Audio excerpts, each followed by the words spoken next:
Good morning, ma'am. In last class, we have seen the fundamental laws of gases, which gave the relation between the pressure, temperature, volume, and amount of substance of a gas. And do you able to recall the Boyle's law? At constant temperature, the volume of a gas is inversely proportional to the pressure. That is, if the pressure of a gas increases, then the volume decreases. And we have seen an activity also. And by mathematical relation, P is proportional to 1 by V, or we can say PV is equal to a constant. And the second law, the relationship between the volume and temperature. So, relationship between volume and temperature was given by the scientist Charles to T, that is the volume of a gas is directly proportional to the temperature. And the Avogadro's law, which gives the relationship between volume and amount of substance of a gas.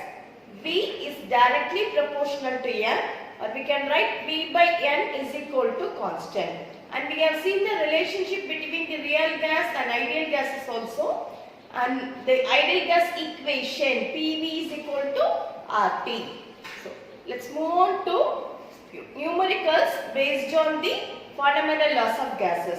The last assignment I gave you, you have seen two problems related to Avogadro law and Charles law. We will move on to the example problem given in your book. Keeping the temperature as constant, a gas is compressed 4 times of its initial pressure. The volume of the gas in the container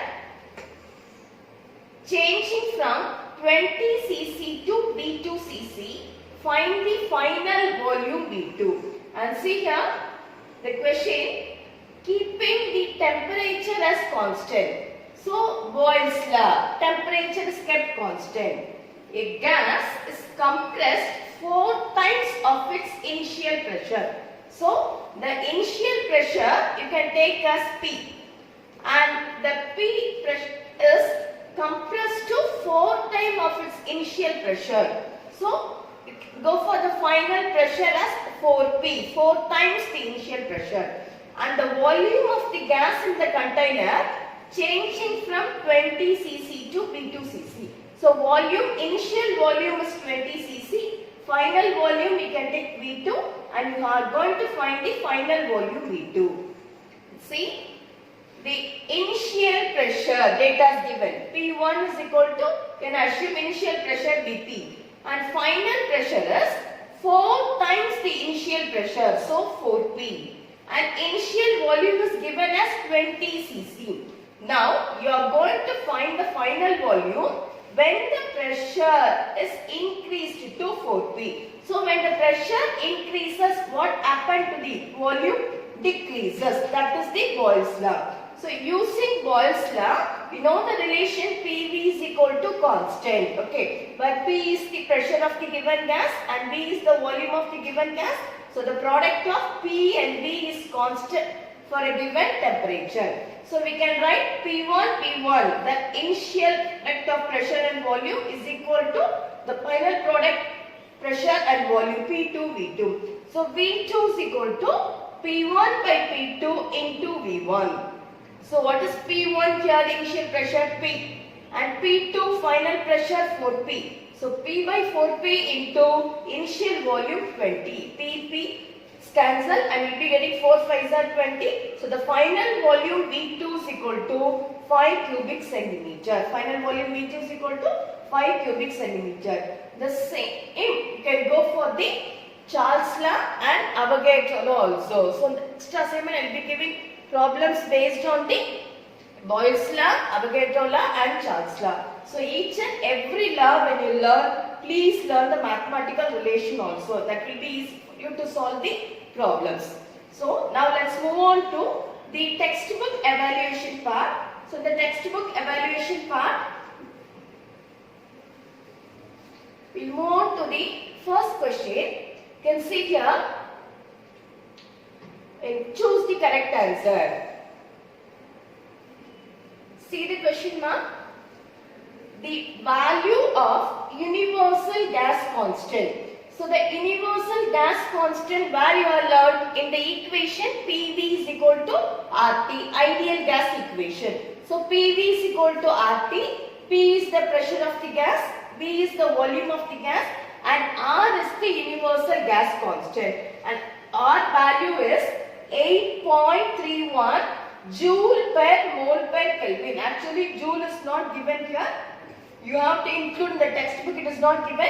So D option is correct. 8.31 joule per mole per Kelvin. Joule is not given here, it is given only. So you have to change 8.31 joule per mole per Kelvin. Okay, move on to the next question. If a substance is heated or cooled, the change in mass of that substance. So if a substance is heated or cooled, the change in mass of that substance. We have learned the characteristic features of heat energy. So the mass of a system is not altered, is one of the characteristic features. So what is the answer here now? What is the change in mass when a substance is heated? Positive, negative, zero, none of the above. So is there any change in mass of the substance when a substance is heated? No, there is no change in mass. So the correct answer is option C, 0. And question number 3. If a substance is heated or cooled, the linear expansion occurs along the axis of. So if a substance is heated or cooled, the linear expansion. Linear expansion means change in length. So linear expansion, change in length occurs along the axis of x or minus x, y or minus y, both A and B, D option A or D. See here, if a substance is heated or cooled, you can observe linear expansion means nothing but you can see the increase in length. So you can find the change in length either in the positive x-axis or in the negative x-axis. Same way, you can also observe if the rod is kept vertically either towards positive y or towards minus y. So both A and B is not possible because both A and B means in linear and also in direction. Can observe the x-axis and y-axis. That will lead to aerial expansion. So the C option is also not correct. So the D option is either A or B. So answer is if a substance is heated or cooled, the linear expansion occurs along the axis of either x or minus x or y or minus y. So the correct answer is D option A or B. Question number 4. Temperature is the average dash of the molecules of a substance. Temperature is the average dash of the molecules of a substance. So A option, difference in kinetic energy and potential energy. B option, sum of potential energy and kinetic energy. Option C, difference in total energy and potential energy. D, difference in kinetic energy and total energy. Temperature is the average kinetic energy of the molecules of the substance. Learned. So average kinetic energy, why we are telling it is average kinetic energy? Always you heat the molecules in a substance or in motion. When you heat, the temperature increases. So the kinetic energy of the molecules also increases. So you can go for, is there any given here? Temperature is the average kinetic energy option is given? No. So you can go for the difference in total energy and potential energy. Always the total energy of a system is given by total is equal to potential energy plus kinetic energy. So the difference in total energy minus potential energy is equal to kinetic energy. So the correct answer is option C. The temperature is the average difference in total energy and potential energy. So what the answer come here? Difference in total energy and potential energy or we can say is the average kinetic energy of the molecules of a substance. Correct answer is option C.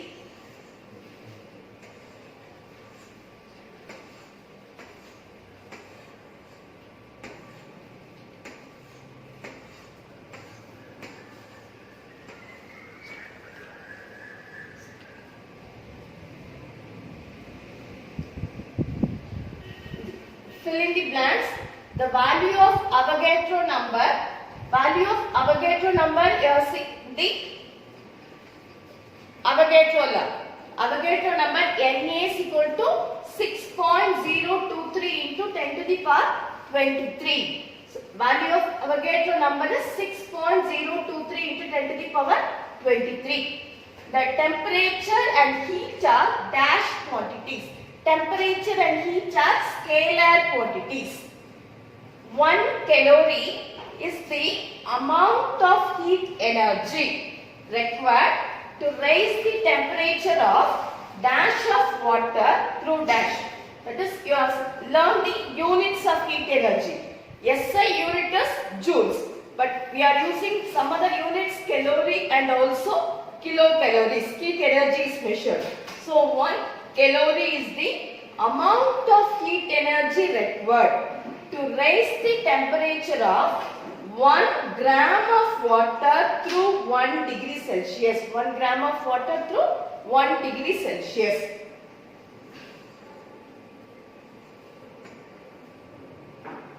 Question number 4.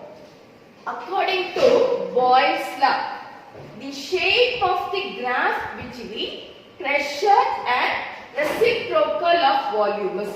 So according to Boyle's law, the shape of the graph which we pressure and reciprocal of volume. What is Boyle's law? Boyle's law, at constant temperature, pressure is inversely proportional to the volume. So the question, if for a slope, we get pressure and volume. See the fourth part given to you. So pressure and reciprocal of volume. So it will be in the graph between P and 1 by V. We will get graph constant. That is, the straight line we will be getting. So according to Boyle's law, the shape of the graph between pressure and reciprocal of volume it is given. So we are going for the correct answer is the straight line. The shape of the graph is the straight line. State whether the following statements are true or false. If false, explain why. For a given heat in liquid, the apparent expansion is more than that of the real expansion. In the expansion of liquids, we have seen the apparent expansion and also real expansion of the liquids. So real expansion means, suppose if you are heating the liquid without any container, it is not possible. So that time we can say the expansion in the liquid is said to be real expansion.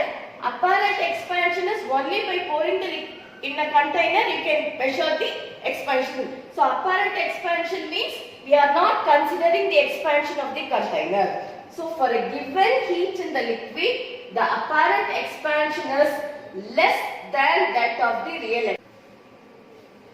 Second one, thermal energy always flows from a system at higher temperature to a system at lower temperature. So thermal energy always flows from a system at a higher temperature to a system at lower temperature.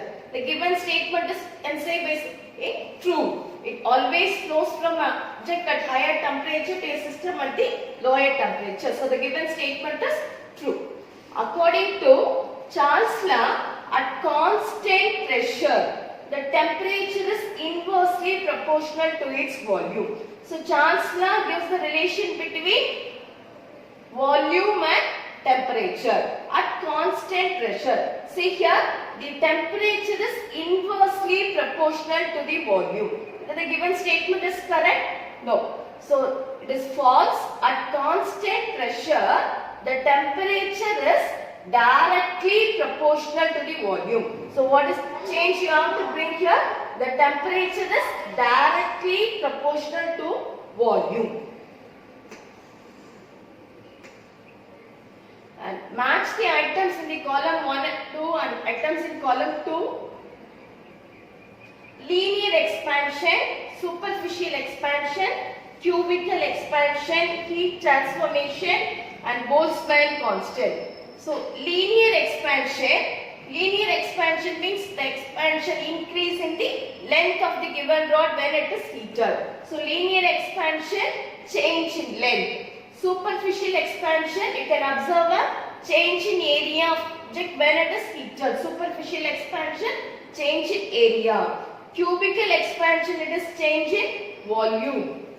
Heat transformation always takes the hot body to the cold body. And Boltzmann constant, know the value 1.381 into 10 to the power minus 23 joule per Kelvin. Assertion and reason. Assertion, there is no effects on other end when one end of the rod is only heated. So there is no effects on other end when one end of the rod is only heated. When you heat a rod, whether you can observe a chin or there is always an increase in length, isn't it? So there is no effects on the other end when one end of the rod is only heated. The given statement is false. Heat always flows from a region of lower temperature to higher temperature of the rod. So always heat flows from a region of higher temperature to the lower temperature. So the given statement reason is also false. So both assertion and reason are false, but option E is not given in your book, so you have to change. Both the assertion and reason are false. Always we can see the effect of heat on the other end of the rod also when it is heated. Gas is highly compressible than solid and liquid. Reason, interatomic or intermolecular distance in the gas is comparably high. So when compared to solids, liquids and gases, you know solids are rigid in nature and gases so highly compressible than solid and liquid. Given statement is true. Interatomic or intermolecular distance in the gas is comparably high. In solids, the intermolecular distance between the liquid space is very less. So interatomic or intermolecular distance in the gas is comparably high in gases. So both assertion and reason are true, and the reason is the correct explanation of the assertion. So answer is option A for this question. Both the assertion and the reason are true, and the reason is the correct explanation of the assertion. Hot question. If you keep ice at 0 degrees Celsius and water at 0 degrees Celsius in either of your hands, in which hand you will feel more chillness? Why? So if you keep ice at 0 degrees Celsius and water at 0 degrees Celsius in either of your hands, so both ice and water are at the same temperature, 0 degrees Celsius, 0 degrees Celsius. In which hand you will feel more chillness? So the hand in which the ice is kept or the water is kept? Actually, the hand in which the ice is kept, you will feel more chillness. So the ice is colder than water at 0 degrees Celsius. Both are at the same temperature. But why the ice is colder than always water is, the ice needs some amount of energy. It needs some amount of heat energy to get converted into water. Actually, it is in the solid form, isn't it? So to get converted into water, ice needs more amount of heat energy when compared to water. So what is that energy is called? Actually the term is latent heat. Okay, latent heat of fusion will be telling. But latent heat means it is nothing but the amount of heat energy needed for a solid to get converted into water. Amount of heat energy needed for a solid to get converted into water. So the heat energy absorbed by the ice is always greater than the heat absorbed by the water.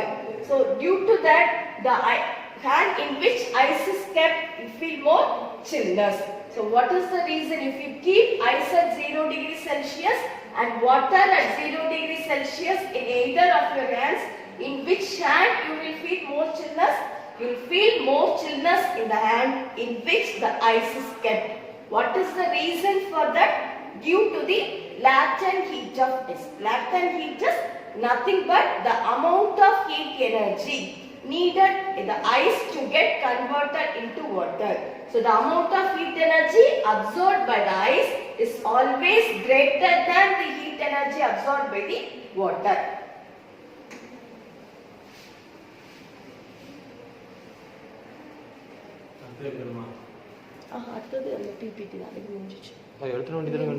What we are learned, just we are going to recall in the chapter, okay. Out the temperature. Temperature is the degree of hotness of a body.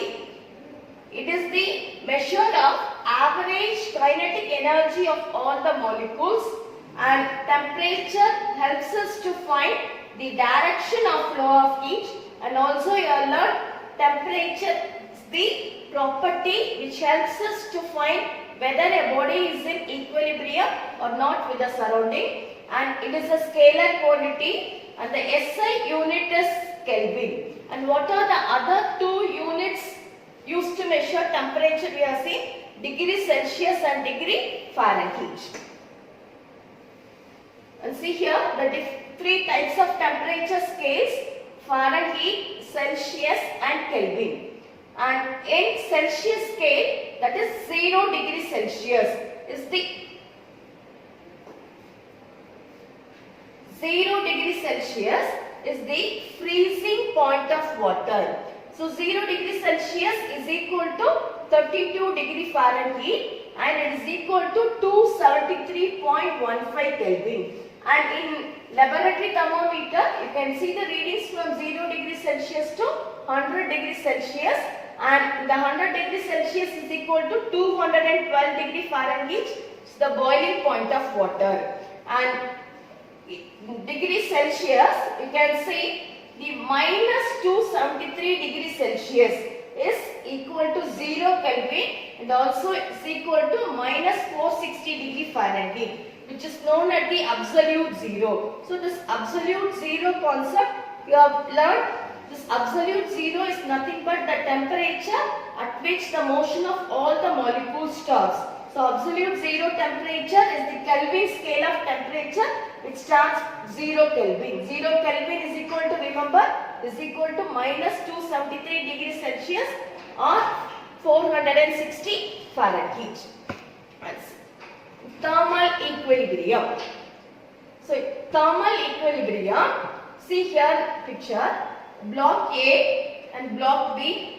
Block A has a higher temperature than block B. So the temperature of block A is high when compared to B. Now the block A and B are brought in contact, the second picture. So when they are brought in contact, what happens?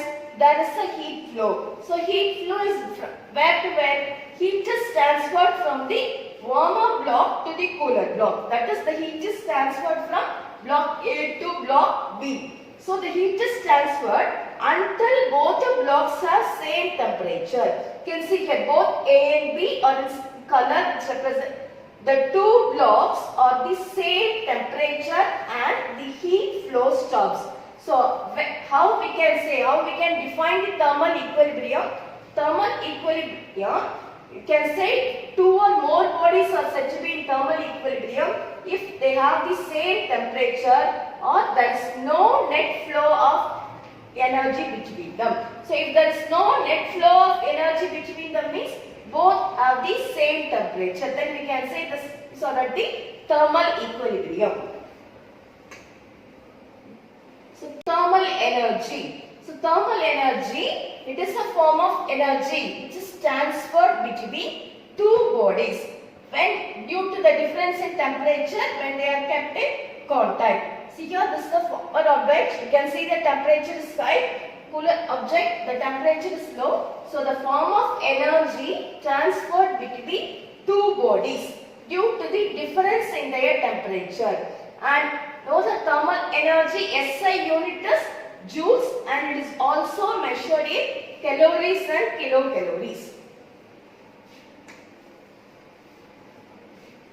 So the process of transfer of heat is called heating, just we are telling. And there are three modes of heat transfer: conduction, convection and radiation. Conduction means it is the process of transmission of heat in solids. You can see the rod featured here. Convection is the process of transmission of heat in fluids. Fluids means nothing but liquids and gases. And in radiation, you can see here, no medium is required. Can the temperature of the, that is the heat, infrared rays from the sun. Where the heat from the sun reaches to us.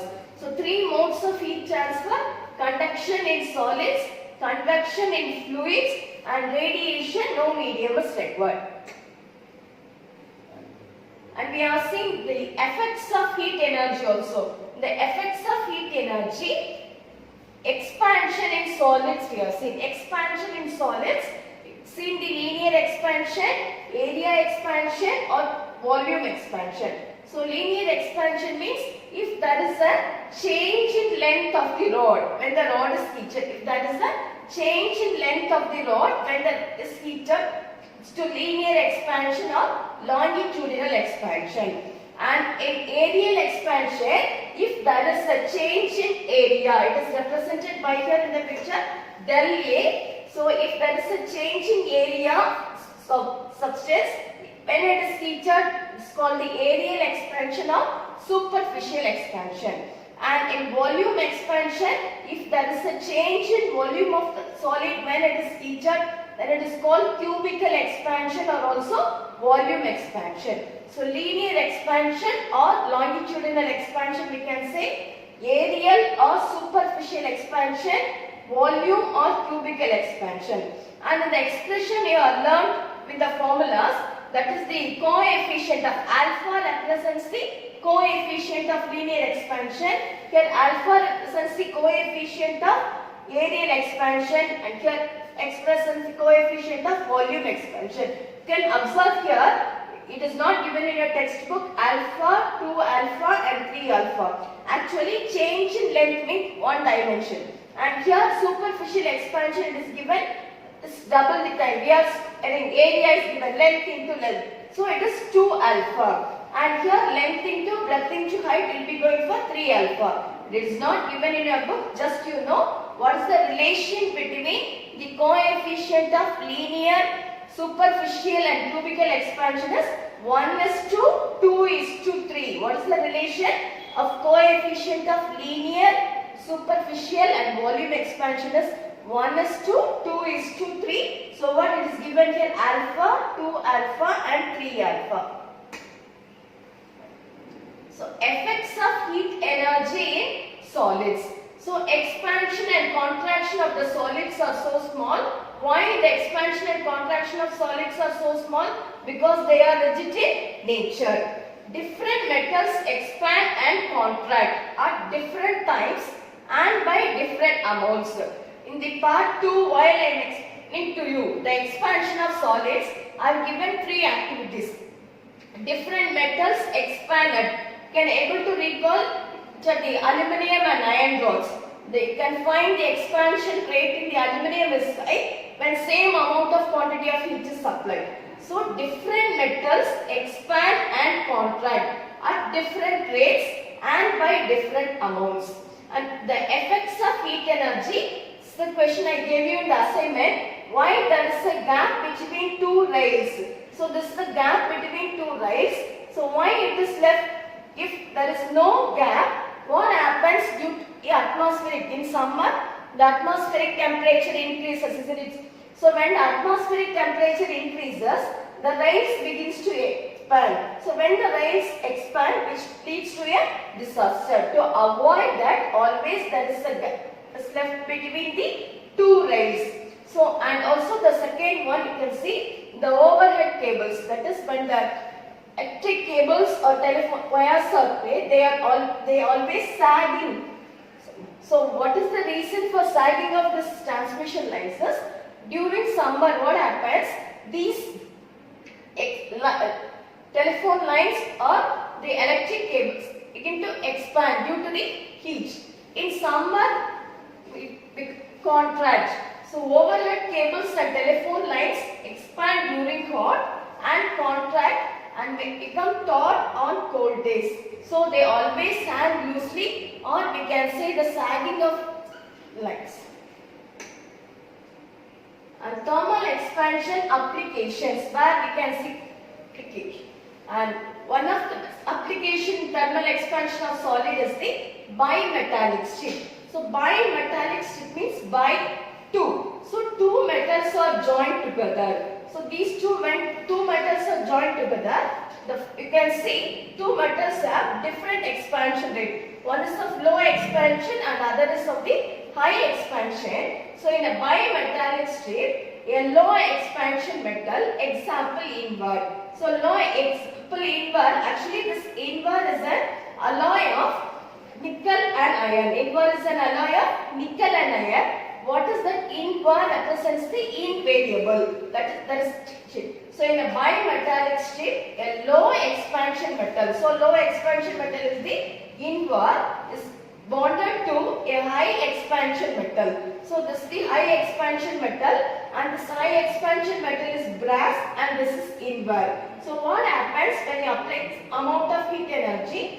This high expansion metal, the expansion rate is high and the bimetallic strip bends.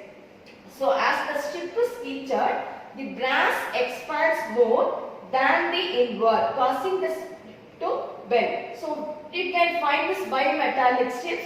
You can find all the electric appliances, most of the electrical appliances which works on heat energy, so which is what the principle of heat energy. In iron works you can see, or ovens or electric heaters you can see the bimetallic strips. Actually the use of bimetallic strip is to avoid a flow of heating. Automatically the electric appliance switched off when it is overheated. Bimetallic strip of two metals, one is of low expansion metal and other one is of the high expansion metal. So when it is heated, the low expansion metal, that is the brass expands more than the invar, causing the strip to bend. So automatically switched off. And thermometer seeing the expansion of liquids, seeing the expansion leveling and expansion liquids here. This is the experiment already we seen in the class, and colored liquid is filled in the round bottom flask, and when it is heated, that is up to initial level is L1.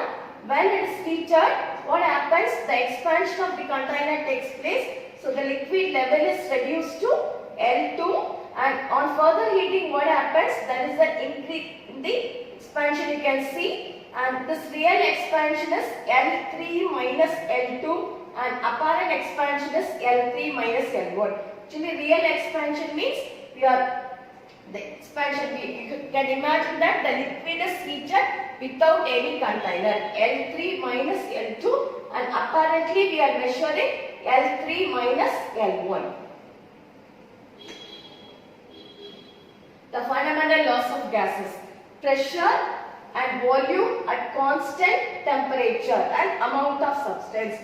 So in boys, you know, the product of pressure and volume is constant for an invariable mass, or we can say for a fixed mass of a gas. And it's the graph which represents the relation between pressure and volume relation, and see the graph here, it is the relation between volume and reciprocal of the pressure. This is the graph we have seen in the Phillips. So in the Phillips, in one you have the graph between volume and reciprocal of the pressure. The shape of the graph is the straight line. But see here, the pressure and volume, actually if the pressure increases, what happens to the volume? Volume decreases.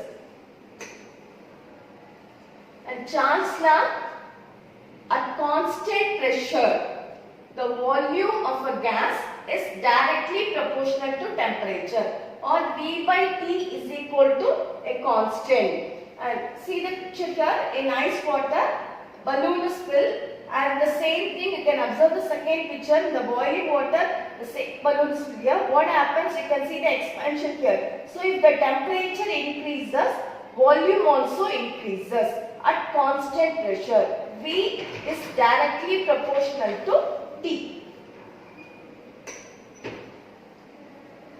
Avogadro's law, V represents the volume of the gas, N represents the amount of substance in the gas. We can say the total number of atoms or molecules gas. So V is directly proportional to N, or V by N is equal to constant. And see the picture here, this represents 1 mole of oxygen gas is filled in the balloon, and you can see the size. In 2 mole of oxygen gas is filled the same balloon, you can see the increase in volume. So, if the total atoms or molecules of a substance increases, the volume also increases. Yes. What is a real gas and ideal gas we have seen? So, real gases, always there is a definite amount of interaction between the molecules or atoms. But in ideal gases, the intermolecular force of attraction is zero. There is no force of attraction between the molecules or atoms. But the real gases can act as an ideal gas at high temperature and low pressure. So at high temperature means, at high temperature what happens? So when the gas is heated, the temperature increases. Temperature means it is nothing but the measure of kinetic energy. So when you heat, the molecule's kinetic energy increases. So when the molecule's kinetic energy increases, there is no force of attraction between the molecules. So as there is no force of attraction between the molecules, the volume can be negligible. So at the condition at high temperature, the real gas behaves as an ideal gas. The second condition is at low pressure. So low pressure means the space between the molecules increases. So when the space between the molecules increases, what happens once it will be going for? There is no attractive force between the molecules. So when the space between the molecules increases, there is no attractive force between the molecules. So again the volume can be negligible. So this is when the conditions real gas can behave as an ideal gas at high temperature and low pressure. High temperature, kinetic energy of the molecule increases. So when the kinetic energy increases, there is no attractive force between the molecules. Same way at low pressure, the space between the molecules increases and there is no attractive force between the molecules. This is how a real gas acts as an ideal gas. The ideal gas equation, by combining the three laws, that is Boyle's law, Charles' law and Avogadro law, we have seen the relation PV is equal to RT. By combining all these three equations, PV is equal to RT, where P is the pressure of the gas, V is the volume, and R is the universal gas constant, and T is the temperature of the gas.